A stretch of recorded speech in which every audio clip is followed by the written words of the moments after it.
The weighting function tells us we overweight low probability events. And later we'll see that there are other situational factors that cause us to overweight low probability events even more. We underweight high probability events, especially events that are so common that we don't hear about them much in the newspapers. People die in car wrecks at a rate of around 50,000 a year in the US.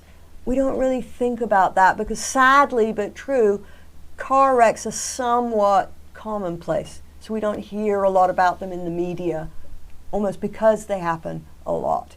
We tend to be less sensitive to changes in probability in the middle of the range. Moving from a 30% probability to a 40% doesn't affect us that much.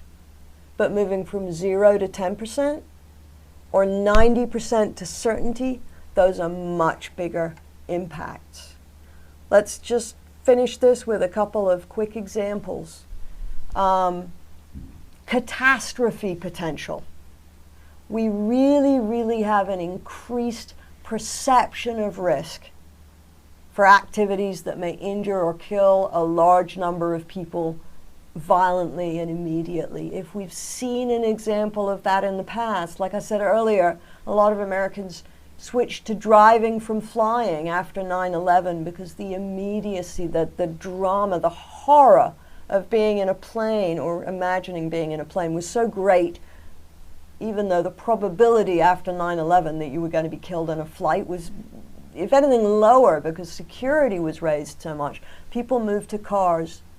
They didn't realize that what they were doing was increasing the catastrophic potential of driving as a result. Interestingly, people are less likely to be subjectively affected by risks in which they feel like they have some expertise, okay? From a financial perspective, if I pick somebody or a mutual fund to manage my money and I know the portfolio manager there and he's a friend and he's a good guy, I might let him take more of my money to invest than I would with some random portfolio manager I'd never met. What I'm doing there is assigning some expertise to myself in picking a good guy to manage my money. So it seems somehow I'm more willing to take that risk. Familiarity too, something that we're used to doing, we don't tend to over-assign risk to it. So I don't know, let's say you're a surfer and you want to go surf in those really big waves in Australia where once every 10 years they have some massive waves out there.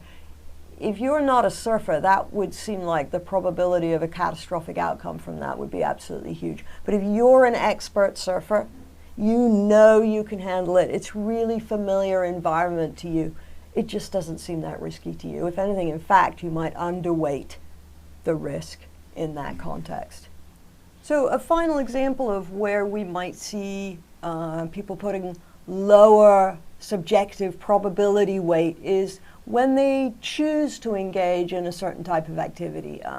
Imagine that you have voluntarily chosen to be part of some sort of medical trial simply because you know that it's for a drug that's important for many people and you want to be part of helping make that happen. So you're involved in a trial that actually there is a small amount of risk involved in receiving that medical product that's being tested.